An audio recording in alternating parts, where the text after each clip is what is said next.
হিন্দুতে একটা রিপোর্ট প্রকাশ পেয়েছে, উনি বিএনপিকে কোট করে বলেছেন যে তারা চায় না আওয়ামী লীগ নিষিদ্ধ হোক। এটা তো ক্লিয়ার। আমরাও দাবি করি নাই যে আওয়ামী লীগ নিষিদ্ধ হোক, কিন্তু আওয়ামী লীগ যে নিজেরাই দুইবার নিষিদ্ধ করেছে। একবার বাকশাল কায়েম করার সময় সকল দল নিষিদ্ধ করছে, সাথে আওয়ামী লীগও নিষিদ্ধ, শেষ নাই, আমরাও নাই। দ্বিতীয়বার নিষিদ্ধ করলো তারা তাদের কার্যকলাপের মাধ্যমে, আমাদেরকে নিষিদ্ধ করার 4 দিনের মাথায় একটা জেনোসাইড হয়েছে। তাজা তথ্য, রক্ত, শহীদদের লাশ, হাসপাতালের বেদে কাতরানো রোগী সব রয়ে গেছে। আমরা জানি না আওয়ামী লীগ নিজেকে কিভাবে জাতির সামনে উপস্থাপন করবে, সেটা আগে আমরা দেখতে চাই। এটা এই সময়ের একটা গুরুত্বপূর্ণ প্রশ্ন যে প্রধান উপদেষ্টা 4 বছরের মতো সময় ওনারা প্রয়োজনে থাকতে পারেন বলে একটা ইঙ্গিত দিয়েছে। এখন এটা কি শুধু সংস্কারের জন্য প্রয়োজন, নাকি আরো কিছু কাজ এখানে হবে? রাজনৈতিক কোনো যোগ বিয়োগ বা রসায়ন আছে এখানে? হ্যাঁ, এটা জানতে উনি চেয়েছেন। এর উত্তর ওনার কাছে সবচেয়ে ভালো। আমি আপনার মতোই পড়েছি, তবে আমি যেটা বেসিক্যালি বলবো যে আমরা আসলে 4 বছর সময়টাকে টু মাচ মনে করছি। এতটুকুই বলি, এর বেশি বলতে রাজি নই। 2 জন মিনিস্টার 3টা মন্ত্রণালয়ে সার্ভ করেছিলেন। তাদের এই সার্ভিস ছিল সন্তোষজনক এবং fair, free of any source of corruption. সেই মন্ত্রণালয় 3টা তন্ন করে তাদের দায়িত্ব পালনকালীন সময়ের কোনো ইরেগুলারিটিস কেউ আবিষ্কার করতে পারেনি। তাহলে রাজনৈতিক প্রতিপক্ষ যারা, তারা দেখেছেন এইভাবে যদি জামাত ইসলামী তার কার্যক্রম জাতির সামনে তুলে ধরতে পারে, তাহলে আগামী দিনটা হয়তোবা মানুষ জামাতের দিকে ঝুঁকে পড়বে। অতএব তাদেরকে বাড়ি দিতে হবে। কি দিয়ে বাড়ি দিবেন? তাদেরকে তো আনফেয়ার বলতে পারবেন না, তাদেরকে আপনি দুদকে টেনে নিয়ে যেতে পারছেন না, অন্যভাবে তাদেরকে ব্লেম দিতে পারছেন না। সুতরাং তাদেরকে একত্তরে নিয়ে একটা বাড়ি দিই, এটা মানুষের ইমোশনাল ম্যাটার। হ্যাঁ, যদি সেই সময় জামাতের কোনো নেতা কোনো অপরাধ করে থাকেন, তার যদি বিচার হয়, আমার কোনো বক্তব্য নেই, তার বিচার হোক, এবং সেই বিচারে কোনো শাস্তি হয়, তাতেও আমার কোনো বক্তব্য তা হোক। কিন্তু একজন যদি অপরাধ না করে, শুধু রাজনীতির কারণে যদি তিনি ভিক্টিমাইজড হন, এটা এর চাইতে বড় অপরাধ। আর আমরা যদি কোনো ভুল করে থাকি, সত্যিই যদি এটা উইদাউট এনি কোয়েশ্চেন এটা যদি প্রমাণ হয় সন্দেহাতীতভাবে, আমি দায়িত্ব নিচ্ছি, আমি ক্ষমা চাবো জাতির কাছে ইনশাআল্লাহ। 71-এ আমাদের অবস্থান ছিল আসলে আনফরচুনেটলি পাকিস্তানিরা আমাদের উপর একটা যুদ্ধ চাপিয়ে দিয়েছিল। এটা কিন্তু বাংলাদেশের জনগণ ইনভাইট করে আনে নাই। ভুট্টো সাহেব তার একগুমের কারণে পাকিস্তানকে একটা অনিশ্চয়তার দিকে ঠেলে দিয়েছিলেন, এবং সেখানে এহিয়া খান তার কাছে কার্যত অসহায় আত্মসমর্পণ করেছেন। বাংলাদেশের জনগণের জন্য এর বাইরে কিছু করার ছিল না তখন, এই যুদ্ধে ঝাঁপিয়ে পড়া ছাড়া। কিন্তু একটা জিনিস লক্ষ্য করবেন যে শেখ মুজিবুর রহমান সাহেব পাকিস্তান শাসন করার ম্যান্ডেটটা পেয়েছিলেন। 300 আসনের মধ্যে 163 আসন উইন করেছে। সবগুলা ছিল পূর্ব পাকিস্তান, 161 আসন, সবগুলা ছিল পূর্ব পাকিস্তানে। পূর্ব পাকিস্তানের মাত্র 2টি আসন ছাড়া সব তিনি উইন করেছিলেন। কিন্তু পশ্চিম পাকিস্তানে তার কোনো আসন ছিল না। ওইদিকে ভুট্টো সাহেব 72 আসনে সেখানে জয়লাভ করেছেন, কিন্তু পূর্ব পাকিস্তানে তার কোনো আসন ছিল না। তো উনি আজগুবি দাবি করে বসলেন যে শেখ মুজিব যেমন পশ্চিম পাকিস্তানে কোনো আসন পান নাই, আমিও তেমন পূর্ব পাকিস্তানে আসন পাই নাই, কাজেই 2 অংশ শাসন করার এখতিয়ার জনগণ আমাদের কাউকে দেয় নাই। সুতরাং তিনি হবেন পূর্বের প্রধানমন্ত্রী, আমি হব পশ্চিমের প্রধানমন্ত্রী। তৎকালীন পাকিস্তানের সংবিধান এটা অ্যালাউ করে না। এই ডেডলক মিটানোর জন্য দফায় দফায় ঢাকায় মিটিং হয়েছে এহিয়া খানের সাথে এবং ভুট্টো সাহেবের সাথে, শেখ মুজিবুর রহমান সাহেব। তিনি কিন্তু দেশ স্বাধীন করার জন্য এই মিটিং করেন নাই, তিনি করেছেন তার অধিকার এস্টাবলিশ করার জন্য। জনগণ যাকে রায় দিয়েছে তার হাতে ক্ষমতা দিতে হবে, এটা বোঝানোর জন্য। কিন্তু শেষ পর্যন্ত হলো না, তারা ঝাঁপাইয়ে পড়ল। শেখ মুজিব সাহেব নিজে কিন্তু স্বাধীনতার প্রক্লেমেশন দিয়ে যেতে পারলেন না। এটা শেখ মুজিব সাহেবের ঘনিষ্ঠতম বন্ধু সহকর্মী তাজউদ্দিন সাহেবের মেয়ে লিখেছেন তার নেতা এবং পিতাই বই, আপনারা আশা করি অনেকে বইটা পড়েছেন।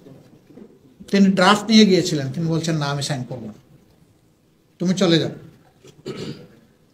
তাজউদ্দিন সাহেব চলে এসেছেন, তিনি অ্যারেস্ট হয়ে গেছেন পাকিস্তানিদের হাতে, আমরা রয়ে গেছি পূর্ব পাকিস্তানে। এখন জিজ্ঞেস করতে পারেন 1 কোটি মানুষ ভারতে গেল, আপনারা গেলেন না কেন?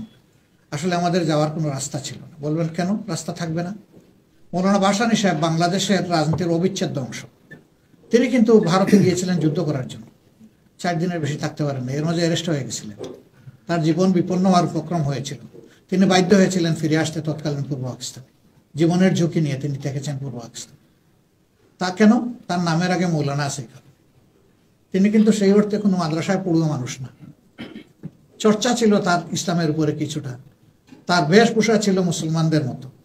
তিনি একটা বিশেষ কায়দার টুপি পরতেন এবং খদ্দরের পাঞ্জাবি পরতেন, আর তার সহকর্মীরা তাকে মৌলানা বলেই অভিনন্দিত করত এবং তিনি সেটাতে কমফোর্ট ফিল করতেন। সেই লোকটাকে ভারত সহ্য করে নাই ভাই, আমারে সহ্য করতো।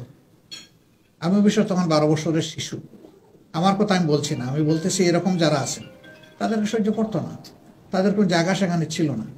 ভারত যদি খোলা মনে এটা সুযোগ করে দিত তাহলে জাতিটা ইউনাইটেড থাকতো, এই জাতির মধ্যে কোনো ডিভিশন আসতো না। কিন্তু ভারত এটা না দেওয়ার কারণে স্বাভাবিকভাবেই এরা অসহায় এখানে পড়ে গেছেন। শেখ মুজিব সাহেব যেমন তার কিছুই করার ছিল না, তাকে বন্দি করে নিয়ে গেল পাকিস্তানে, আমাদেরও কিছু করার ছিল না, আমরা থেকে গেলাম এখানে। এখন আমরা কি করব?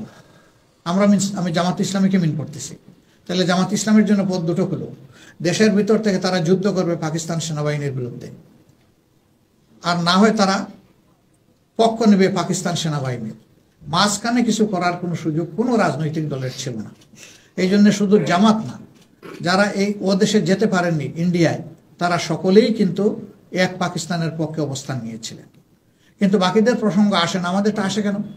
আমাদেরটা আসে ওই কারণে যে বাকি দলগুলো ইতিমধ্যে তাদের কার্যক্রমের মাধ্যমে জাতির সামনে তারা নিজেদের অবস্থান সেইভাবে তুলে ধরতে পারেনি। রাজনীতিতে এখন তাদের অবস্থানটা সেই রকম উল্লেখযোগ্য নয়। যেহেতু তাদের অবস্থানটা উল্লেখযোগ্য নয়, সেই কারণে তাদেরকে কেউ হেডেক হিসাবে নিচ্ছে না, তারা সবাই আউট। এবং সাবজেক্ট হিসাবে থেকে গেল জামাত ইসলামী। ইয়েস, জামাত ইসলামী ওয়ান পাকিস্তানের পক্ষে সাপোর্ট দিয়েছিল, এটা কোনো রাজনীতিতে অপরাধ না, তখন কিন্তু পাকিস্তানের অংশ ছিল পূর্ব পাকিস্তান। কিন্তু যদি কোনো অপরাধ ওনারা করে থাকেন, যেমন মানুষ খুন করে থাকেন, কারো বাড়িতে আগুন দিয়ে থাকেন, কারো সম্পদ লুণ্ঠন করেন, কারো ইজ্জতের উপরে হাত দেন, তাহলে অবশ্যই তাদের বিচার হওয়া উচিত। আপনারা সবাই জানেন স্বাধীনতার পরপরই শেখ মুজিবুর রহমান সাহেব দেশ শাসন করেছেন 4 বছর, সেখানে 42,000 মামলা হয়েছিল। কিন্তু যাদেরকে ওয়ার ক্রাইম ট্রাইব্যুনালের নামে বিচার করা হয়েছে তাদের কারোর তো নাম ছিল না, একমাত্র ইউসুফ সাহেবের নাম ছিল।